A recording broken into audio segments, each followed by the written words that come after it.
الحمد لله نحمده ونستعينه ونستغفره ونعوذ بالله من شرور أنفسنا ومن سيئات أعمالنا من يهده الله فلا مضل له ومن يضلل فلا هادي له وأشهد أن لا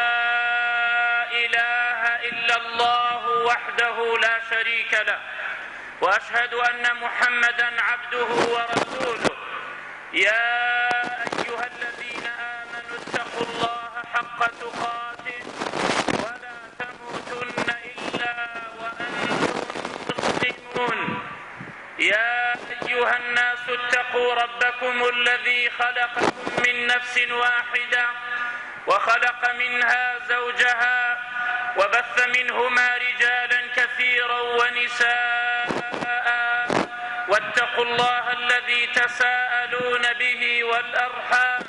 إن الله كان عليكم رقيبا يا أيها الذين آمنوا اتقوا الله وقولوا قولا سديدا يصلح لكم أعمالكم ويغفر لكم ذنوبكم ومن يطع الله ورسوله فقد فاز فوزا عظيما أما بعد فإن أصدق الحديث كتاب الله وخير الهدي هدي محمد صلى الله عليه وعلى آله وسلم وشر الأمور محدثاتها وكل محدثة بدعة وكل بدعة ضلالة وكل ضلالة في النار أما بعد خۆشەویستان و بەڕێزانم میێوانانی ماڵی خوای تەعالە گرنگە لەسەرمان واجبە لەسەرمان زۆر پێویستە لەسەرمان کە شتێک هەیە بیزانین ئەوش ئەوەیە کاتێ ئینسان کە ڕوحی لە لاشەی دەرەچێت و بەرەو قەبرستان ئەیبەن و ئەیخەنە ناو گۆڕەوە و بانی ئەدەن و کاتێک کە سوکاری لە دەوری لا ئەچێ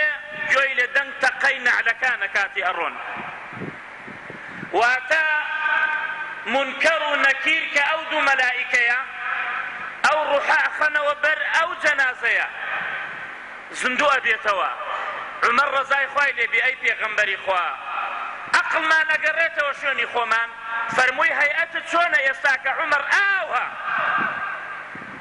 گوێت لە دەنگ تەقەی نەعلەکانە کاتێ ئەسحاب و خزم و کەس و کارت جێت تێلن لە شەوێکی تاریکدا لە شوێنێکی سەغڵەتە بەڕوت و خوتی لە ناو کفنێکی سپیە هیچت پێ نییە نە حیمایەت نە مەنسەب و کورسیت نە دەسەڵاتەکەت نە خزم و کەس و کارت نە قەسر و سەیارەکەت هەموو یەگەڕێتەوە گوێی لە دەنگ تەقەی نەعلەکانە ئەلەو کاتەدا وألو كاتدا يثبت الله الذين آمنوا بالقول الثابت في الحياة الدنيا وفي الآخرة أمجا أو قول ثابتة لحياة الدنيا يساك باسية كين بو أوي لآخرة الثابت بلنا وقبرك سي برسياركان زورنين ئەچیتە ئیمتیحانێکەوە ئێستاکە ئیمتیحانی حەجە مرشیدینی حەج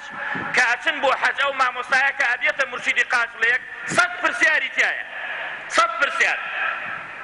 ئیمتیحانی وا هەیە 50 پرسیار ئیمتیحانی وا هەیە 20 پرسیارە بەڵام ئەم ئیمتیحانە ئەگەر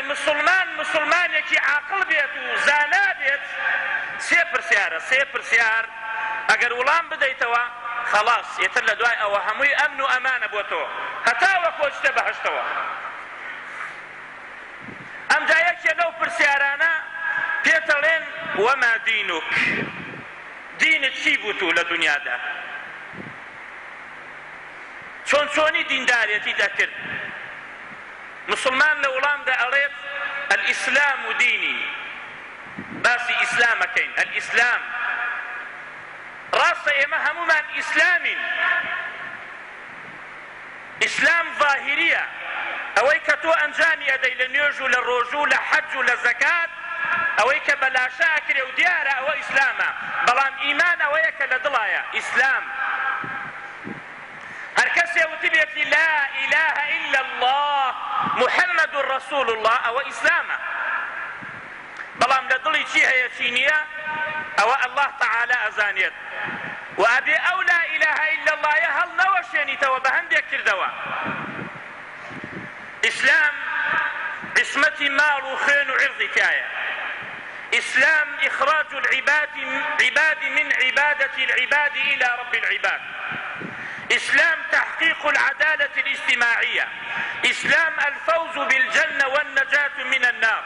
إسلام حصول الألفة والمحبة والتآخي. إسلام عز سعادة دنيا وقيامة تايا. إسلام خلقي لتاريخي دركاب ورناكي. إسلامي حقا كأمن وآسايش برقرار قريت لنا ولاتا ولهمو فردك. إسلامي طواوتي أو إسلاما كخواي تعالى بماني فرموا أو إسلاما كبيغمبري خوا عليه الصلاة والسلام صحابة كاني فيركر أو إسلاما بخلط تيبقيني نكوى كهندي كس إساكالي ما مصانازاني تشيبكين كي تواوا أو إيكا خلق تواشاكا إسلاما حقك ناقين يتخلق هيا بو منصب كرسيكي خوي واكا يتر إسلام بيشي لك موسيقى حلالك توقع كردن لقل آفرتا حلالة قيناك لقل آفرتا دانشي قيناك آفرت باطول بكاتا باي بس بقيت منصبكي هني كسمة بس أوية وهني كسمة بس أوية خوي برس بيت أو إسلام ناقين كخوي تعالى كالرازي بو إسلام أو إسلامي كردوة دين بو إيما بو إبرا كانم بيغمبر عليه الصلاة والسلام لفرموديك صحيح دا أفرميت كإمام بخاري بو من روايتك سيري فضل إسلام بكن أفرميت أيما مسلم شهد له 4 بخير يعني أيما مسلم مات وشهد له 4 من المسلمين بخير هات مسلمانك ئیسلامێکی تەواو بێت بمرێت 4 مسلمانی تەواو شایەتی بۆ بدا بە چاکە شایەتی بۆ بدا بە چاکە ئەدخەلەه الله الجەنە خوای تەعالە ئەو مسلمانە کاتە بەهەشتەوە قلنا يا رسول الله و3 قال و3 قلنا و2 قال و2 أفرميت ثم لم نسأله عن الواحد 2643 لبخاري وتمان أي پیغمبری خوا اگر 2 مسلمان شایەتی لەسەر بدا هەر خوای کاتە باشتەوە فەرمووی 2 مسلمان شایەتی بۆ بدا بۆ لەبەرەوەی ئیسلامێکی حەقیقیە ئەفەرمی ئەمجا پرسیارمانەی نەکرد دەربارەی یەکێک ئەگەر ڕەنگە بمان وتا یەکێک شایەتی بۆ بدا ئەی فەرمووی یەکێک شایەتی بۆ بدا خوای تەعالای کاتە باشتەوە ئەوە ئیسلامە ئەوە ئیسلامە براکانم وإسلامش هو الاستسلام لله في جميع ما قضى وقدر أبيت تسميل بي إسلام يعني تسميل بون تو عبدي سيدك تهيك الله يا أمرت بيك واجب لسرد جيب جيبك بيتلي أو مكة واجب لسرد أي أنجامي ندي أجر أنجام داتو عبدك تواو ندبو سيدك استسلام لله تسميل بي بوخوا خواتي فرموا بچاكا تسميلي بي اوي ليتي قدغه كردوه تسميلي بي هش قضاء وقدر بودت بخير بي يا شر بيت ابي تسميلي بي شكل لا اخوا وديت وكو خوي تعالى باسي ابراهيم من بوكا سلامي خوي لسر بيت اذ قال له ربه اسلم قال اسلمت لرب العالمين تسميل بو خوي پروردگار الاستسلام له بالتوحيد الاستسلام بالتوحيد والانقياد له بالطاعة تسميل بيت بويك خواي تعالى تاكو تنهايا لعبادة كردنيا نابع عبادة كان الصرف بكي بو كسيكي تري او اسلامي تواوا وجرايلي خواي تعالى بيت جرايلي خواي تعالى بي او اسلامي تواوا لقل كابرايك قسمان كرد باسي جگرمان كرد جگر كيشان كحرامة بنص أم آية وبنص أم فرمودي پیغمبر عليه الصلاة والسلام بنص أم فرمودي وبقول علماء وبقول 100 عالم لجامعي أزهر كأمانة من هم يبو باسكروتي والله خراستكي بلا من مامۆستاکەم جگەرە ئەخوا ئەوە ئینقیاد نییە ئەوە تەسمیل نییە بۆ خوا ئەبێت تەسمیل بی بۆ خوا شتێکت بیست تەسمیلی بی ئەمجا تۆ عەبدی تەواوەتیت بۆ خوای تەعالا بۆیە هەر ئیسلامە کە لە لای خوا قبوڵە دیندارێتی إن الدين عند الله الإسلام وديني همو پیغمبرانا همو پیغمبران لنوح وسلامي خواهي لسر بيت حتى وكو پیغمبر عليه الصلاة والسلام همويان إسلاميان هل بجاردو همويان إسلام بنا خواهي تعالى درباري نوح فرميت لسورة يونس دا واتلو عليهم نبأ نوح إذ قال لقومه يا قوم إن كان كبر عليكم مقامي وتذكيري بآيات الله فعلى الله توكلت فأجمعوا أمركم وشركاءكم ثم لا يكن عليكم أمركم غمة ثم اقضوا إلي ولا تنظرون فإن توليتم فما سألتكم من أجر إن أجري إلا على الله وأمرت أن أكون من المسلمين وفرمانا بيكرا وكمن لمسلمانان من المسلمين نوح سلامي خواهي لسر بيت وإبراهيم خواهي تعالى أفرميت ووصى بها إبراهيم بنيه ويعقوب وصيتك ربوك ركاني ويعقوبش يا بني إن الله اصطفى لكم الدين فلا تموتن إلا وأنتم مسلمون نمر إلا بمسلمانيتي وبإسلامين بيت خواهي تعالى أفرميت ما كان إبراهيم يهوديا ولا نصرانيا ولكن كان حنيفا مسلما وما كان من المشركين وخواهي تعالى باسي موسى من بوكا أفرميت وقال موسى يا قومي إن كنتم آمنتم بالله فعليه توكلوا إن كنتم مسلمين وباسي عيسى من بوكا سلامي خواهي لسربيت فلما أحس عيسى منهم الكفر قال من أنصاري إلى الله قال الحواريون نحن أنصار الله آمنا بالله واشهد بأننا مسلمون همويا يوسف السلام خواهي لسربيت توفني مسلما وألحقني بالصالحين بويا براكانم وبيغمبرش عليه الصلاة والسلام خواهي تعالى أمري في كردوك بإسلام بي وبإسلامتيش بمريد قل إني أمرت أن أعبد الله مخلصا له الدين وأمرت لأن أكون أول المسلمين ودينك كاملة أو إسلاما بيويسي بوانيا زيادة بهينا ناو دينوا وأم دينك بيويسي بنقصاني وزيادة نية بويا خواهي تعالى لروجي عرفدا لروجي جمعدا دم ومغرب أم آية دابزي كهندل علماء فرمون كما آخر آية بك دابزي اليوم أكملت لكم دينكم وأتممت عليكم نعمتي ورضيت لكم الإسلام دينا أمرو دين بو إيوة كامل كرت ونعمتك قوركي خوم رجانا بانتانا ومن راضي بن بو إسلام أخوة أفرميك بو إيوة بك مدين إيوش في راضي بن بو يا عمر رضاي خواهي لبي دسي كر بقريان فرمو يا عمر بو أقريي فرمو أي پیغمبري خواه دين كمان بردوان برو كمالي أروي يساكك خواه فرمو اليوم أكملت لكم دينكم أمجا لدواي كامل بون نقصاني دير تو وفاتك أمجاكا پیغمبر عليه الصلاة والسلام هشتاو سير روجي بيسو لدواي أم آيتا وفاتي كرت ديني كامل إسلام بيويستي بوانية كزيادة ونقصان بيت وأو دينيك للاي خوا قبولا ومن يبتغي غير الإسلام دينا هركسي لغير إسلام شتيكي تربو خوي بكات الدين لدنيا دا فلن يقبل منه لي قبول ناكريه ولا قيامتشا وهو من الخاسرين لخسارة من داي هركسي إسلام نبيت لروجي قيامتا بويا خواهي تعالاش أمركات إيمي مسلمانان كمسلمان بينو كإسلام بينو لسر إسلام بمرين وهم جار لخطبة حاجة كدا أو آية آخرين ويا أيها الذين آمنوا اتقوا الله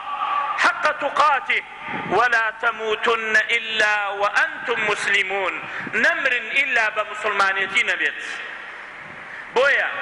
أم إسلاما ما في زور بسر معنوا يكل ما فكاني باسكين كأم إسلام بيروزا أم إسلام باكا کە ساحێبەکەی خوای پەروەردگارە کە خالقی شەو و ڕۆژ و هەموو مەخلوقاتە ئەم ئیسلام ڕازی بوو بەم ئیسلامە بیکاتە دین بۆ ئێمەش ئەبێ ڕازی بین بەو ئیسلامە. یەکێ لە مافەکانی ئیسلام لەسەر ئێمەی مسلمان ئەوەیە براکانم، ئەبێ لێی تێبگەین تێگەیشتنێکی سەحیح و ڕاست و ڕەوان و لە کوێوە ئەم ئیسلامە وەربگرین، لە کوێوە وەری بگرین. ئایا لە خەو ماوا بوو وا کرا، یا وتیان وا ئەڵێن و وا بوو وا کرا، یا بە خوڕافەت و بە شتی دەجەل و شتی درە و دەرەسە ئەم دینە ئیسلامە بگەینە خەڵکیدا. بۆیە ئیسلام ئەبێ لێی تێبگەین و ئیسلام ئەبێ لە قورئان و سنەتەوە وەربگرین. لە قورئان کە کەلامی خوای پەروەردگارە وإنه لكتاب عزيز لا يأتيه الباطل من بين يديه ولا من خلفه تنزيل من حكيم حميد حكيم في أقواله وأفعاله وحميد أي محمود في جميع ما يأمر به وينهى عنه. أويا وخواي تعالى وصف پیغمبر من بوك عليه الصلاة والسلام كلا السنة كيوا دين وربقرين وإسلام وربقرين فرميت وما ينطق عن الهوى. هل خويا أو پیغمبر عليه الصلاة والسلام قصينا كردوا إن هو إلا وحي يوحى إلا هشيوتوا بوحي وهاتوا بولاي للاي خواي پروردگار وهاتوا بولاي. وخواي تعالى فرميت قل إن ضللت فإنما أضل على نفسي. ئەگەر شتێک بڵێم لە خۆمەوە کە ڕێگایەکی غەڵەت بێ ئەوە غەڵەتەکەی بۆ خۆمە و خۆم تێیە ئەچم. وإن اهتديت ئەگەر ڕێگای ڕاست بگرمە بەرم و لەسەر ڕێگای ڕاستم ئەوە فبما يوحى إلي ربي ڕێگا ڕاستەکە وحی خوای پەروەردگارە کە بۆ میناردووە إنه سميع قريب. و پێغەمبەری خوا عليه الصلاة والسلام لە فەرمودەیەکی صحیحدا ئەفەرمێت تەرەکت فيكم شيئين دوشتم لناو ئێوەدا جێهێشتووە ما إن تمسكتم بها لن تضلوا بها أبدا. ئەگەر دەستی پێوە بگرن بە حەیاتی گومڕا نابن. كتاب الله وسنتي قورئانەکەی خوا وسنەتە صحیحەکانی من ئەگەر دەستی پێوە بگرن بە حەیاتی گومڕا نابن و لەسەر ڕێگا ڕاستەکە ئەبن. أقول ما سمعتم وأستغفر الله العظيم لي ولكم. الحمد لله أحمده حمدا يوافي نعمه ويكافئ مزيده ونثني عليه الخير كله لا نحصي ثناء عليه إلا كما أثنى على نفسه سبحانه. وأشهد أن لا إله إلا الله وحده لا شريك له وأشهد أن محمدا عبده ورسوله. أما بعد خۆشەویستان و بەڕێزانم ئەو ئیسلامە کە خوای تەعالە ڕازیە کە ببێتە دین بۆ ئێمە و ئێمەش ڕازی بین چۆن لەو ئیسلامە تێبگەین کە لە کتاب و سنەوە تاکە وەری بگرین. ئایا تێگەیشتنی ئێمە بۆ ئەو ئیسلامە وەکو خەوارج بێت کە خۆیانش بە مسلماندا ئەنا و هەموو قورئانیانش لەبەر بوو و ناوچەوانیان وەکو شوێن دەستی بزن وا بوو کاتی ئەڕۆی بۆ خەوتن دەستی بزن بینیتانە لەبان سنتێوە ئەمەنە سوژدەیان بردوو بوو بۆ خوا و بە ئیمامی عەلیانەوە تۆ کافری. ئایا وەک ئەوان تێبگەین کە کەسێک گوناهە بکات ئەمەنە تونوتیژن لەو دینەدا کەسێک گوناهە بکات ئەڵێن ئەوە جەهەنەمیە و خەڵاس. ئایا ئاوا لە ئیسلام تێبگەین یا وەکو معتەزیلە لە ئیسلام تێبگەین یا وەکو ڕافیضە لە ئیسلام تێبگەین کە غولویان کرد لە ئال و بەیت لە ژیاتی خوا عەلیشە پەرستن حوسەینشە پەرستن عەباسشە پەرستن یا وەکو هەندێ تائیفەی تری گومڕا ئایا وەکەوانە پیاوچاکان غولویان تیا بکەین بیان پەرستین لە غەیری خوا نابێت ئیسلام وەکەوانە تێبگەین و نابێ ئیسلام وا تێبگەین کە بڵێن ئیسلام پارچە پارچە بێت ئەمجا ئیسلام یەکەگرێت. ئیسلام پارچە پارچەی تیا نییە. حزبایەتی تیانە ئیسلام و حرامە لە ئیسلامە. بۆیە خوای تەعالا باسی صفەتی مشریکەکانەکات ئەفەرمێ ئەوانە حزبایەتیان نەکرد لە دینە ولا تكونوا من المشركين من الذين فرقوا دينهم وكانوا شيعا. مسلمانان ئێوە وا نەبن یەک ڕێگایە کە ئیسلام وأن هذا صراطي مستقيما فاتبعوه ولا تتبعوا السبل فتفرق بكم عن سبيلي. نخير نابي وك أمانتي بقين لإسلام أبيت وكو صحابتي بقين لإسلام برا كانم صحابي بالرئيس أوان لقل پیغمبر أبو صلى الله عليه وسلم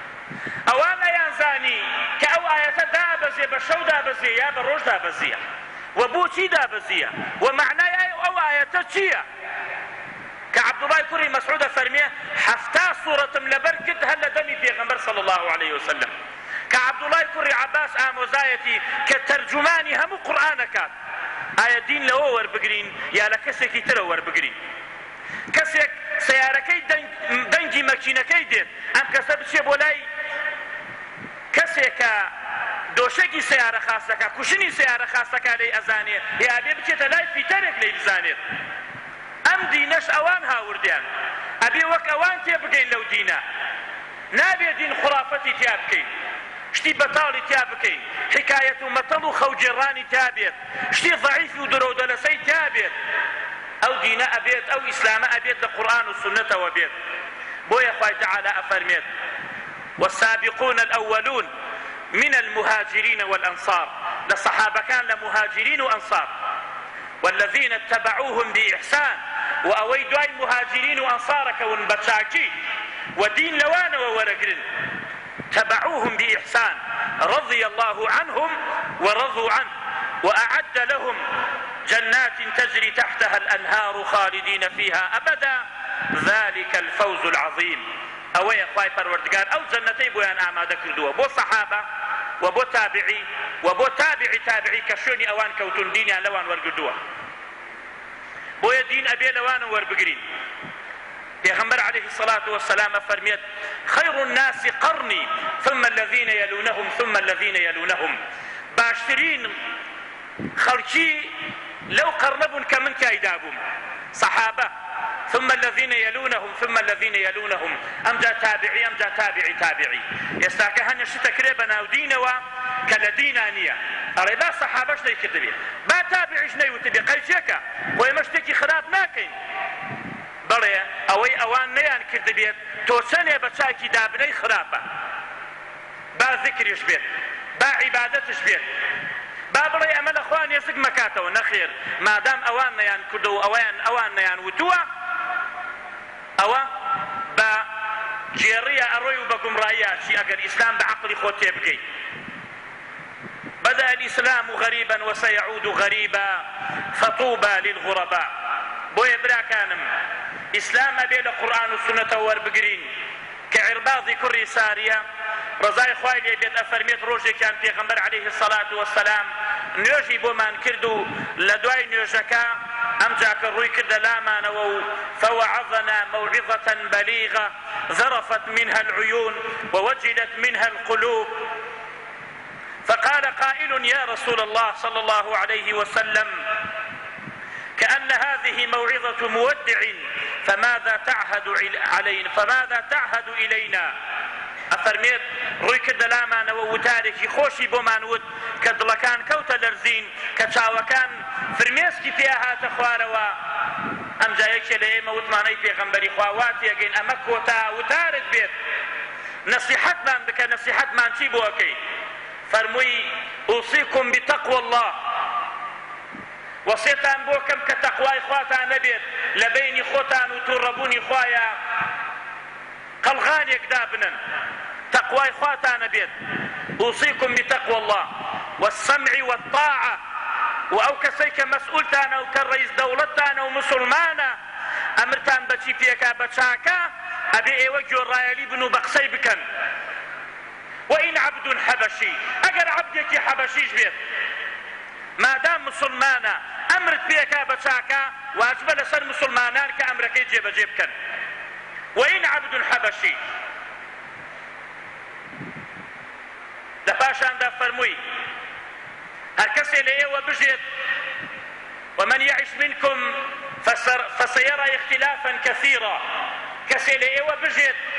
اختلافێکی زۆرە بینێت لە ناو دینە ئەمە نەخۆشیەکی زۆر گەورەیە کە پێغەمبەر صلی الله عليه وسلم باسی کرد بەڵام هەروە نەخۆشیەکەی بۆمان جێ نەهێشت دەوایەکشی بۆمان دانا فەرمووی ومن يعش منكم فسيرى اختلافا كثيرا فعليكم بسنتي وسنة الخلفاء الراشدين المهديين من بعدي عضوا عليها بالنواجذ أمجا دواك أويا فعليكم بسنتي دز بقرنا سنة كي منوا وسنتي صحابة كانوا لدائما وشار خليفك بكاكلتان بقرن أما أودرك يعني دز بقرن بسنتي منوا بتواوتي إسلام لسنتي منوا وربقرن أما دواكيتي لپاشان دا وەکو کەسێک نەخۆش بێ بچێتە لای دکتۆرێک دکتۆرەکە پێی بڵێ فڵانە نەخۆشیت هەیە و عیلاجەکانت ئەمەیە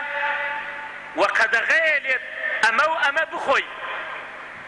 لەپاشاندا فەرمووی وئیاکم ومحدثات الأمور و ئاگادارتانەکە بەو شتی تازە نەکەنە ناو دینەوە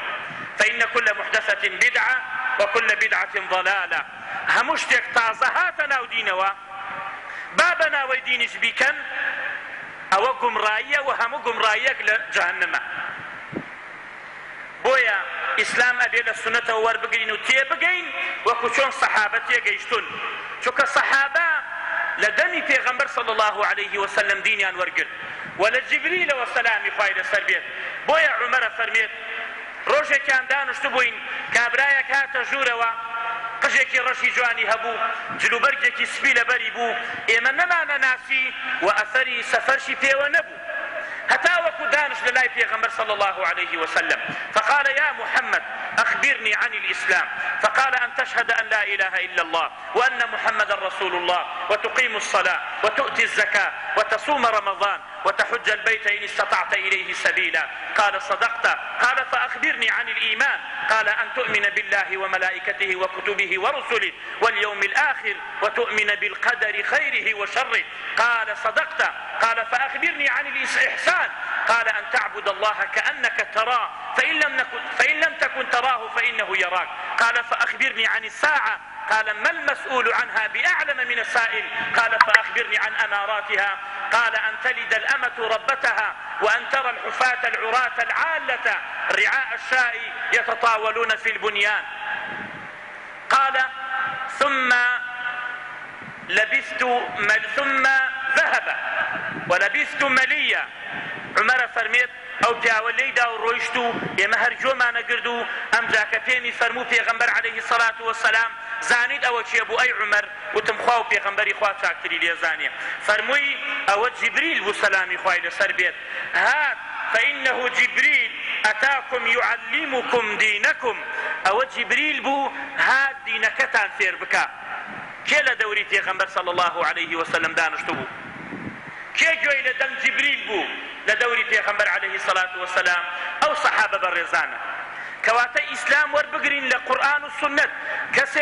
قسيكي كرت هرشاني مرتبة برز بيت هرشاني ماموسايكي برز بيت قسەکەی ود قسەکەی کێشانە و تێوانە ئەکەین لەگەڵ قورئان و سونەتە بۆیە ئیمامی شافعی ڕەحمەتی خوای لێبێ ئەفەرمێت ئەگەر کەسێکتان بینی بەبان ئاوا ڕۆیشت و کەسێکتان بینی بەسەر هەوادا ئەفڕی باوەڕی پێ نەکەن و مەغڕور نەبن هەتا وەکو سەیری کردەوەکانی بکەن بزانن کردەوەکانی مطابقەی قورئان و سونەتە یان نا مطابقەی نییە کەسێک تێ بەناوەی دینەوە ئەڕات و پشکە خوا موس ئەخوا موس ئاگر ئەخوا ئایا ئەمە با خەڵکی هەر بڵێ وایە وایە ئەمە مطابقەی لە قورئان و سونەت دەرەچێت قورئان و سونەت وایان پێت فەرمووە دوو پشک بخۆ موس بخۆ بزمار بخۆ کێ وای وتۆ لە قورئان و سونەت بەوە مەغڕور نەبن خەڵکی بە ئاسمانە فڕی باوەڕی پێ نەکەن هەتا سەی کردەوەکانیەکەن کردەوەکانی مطابقەی قورئان و سونەت بوو ئەوە بەسەر سەر و بەسەر چاو ئەوە کەرامەتێکە لە خواوە بەڵێ ئینسانی وا هەیە بەبان ئاوەڕوا و هەبووە لە سەحابە و تابعین بەڵام ئەوان موافق کردەوەکانیان موافقەی قورآن و سنت بووە و سەحابە دین تێگەیشتون ئەبێ دین لەوانەوە وەربگرین بە فەهمی ئەوانەوە و ئیسلامە وەربگرین. بۆیە هەر کەسێک لە غەیری ئەوان دین وەربگرێت لە سەحابە لا بدا ئەی ئەو هەموو گومڕایە لە کوێوە هات، ئەی ئەو هەموو اختلافە لە کوێوە هات؟ لەوەوە هات کە ئەڵێن ئیسلام بە عەقڵی خۆمان لێکە دەینەوە، عەقڵی خۆیان پێش نەقڵەکەن، بۆیە تووشی گومڕا ئەبن. بۆیە پرسیارێک لێ لە محەممەدی کوڕی حەنیفە فەرموون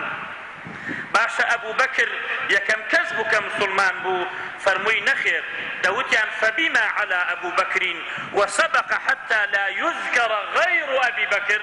ئەی بۆچی ئەبوو بەکر وای لێ هاتووە بەرز بوو کە باسی ئەبوو بەکر کرا نابێ باسی کەسی تر بکرێت. ئەوش لە وڵامدا فەرمووی فكان أفضلهم إسلاما حين أسلم حتى لحق بالله. وكاتي مسلمان بو مسلمانيكي تواو جوان مسلمان بو لكاتي مسلمانيتيا لإسلام تيا قيشت زاني إسلام يعني شي حتى وكو وفاتي كل سر أو إسلام بو إسلامتي إيما من بنينيا دا نمزرا ولسر خو خرافة حكاية بويا الحمد لله خلق يستخر نوارا بێزار بوو لە حکایەت و لە خرافەت و لە قسەی بەتاڵ إلا دين أو دين قال الله وقال الرسول وقال الصحابة ليس بالتمويه. دين خوا فرموي پێغەمبەری خوا فرمووی صلى الله عليه وسلم فلانە صحابە فرمووی بەسەر لێ شێواوی نییە. دین داوا ئەکەم لە خوای گەورە و میهرەبان کە لە گوناهەکانمان خۆش بێت لێتە پاڕێنەوە خوای گەورە و میهرەبان کە بمانگەڕێنەوە سەری ئیسلامی ڕاستەقینە،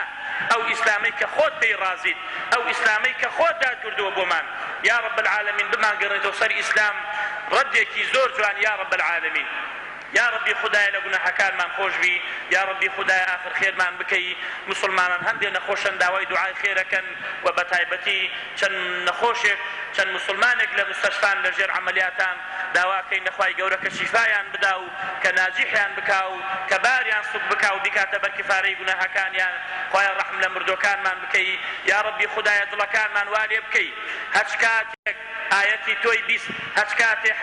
حديثي في غنبري بيس صلى الله عليه وسلم تسميلي بيو إسلام بيبي. يا ربي خدايا رحمنا دايكو باو كان من بكي، يا ربي خدايا من على كان من موفق بكي، خوايا بيرا كان من آخر خير بكي، وهدايتي قنجا كان من بدي. آمين والحمد لله رب العالمين. إن الله وملائكته يصلون على النبي يا أيها الذين آمنوا صلوا عليه وسلموا تسليما. اللهم صل على محمد وعلى آل محمد كما صليت على إبراهيم وعلى آل إبراهيم في العالمين إنك حميد مجيد. وأقم الصلاة.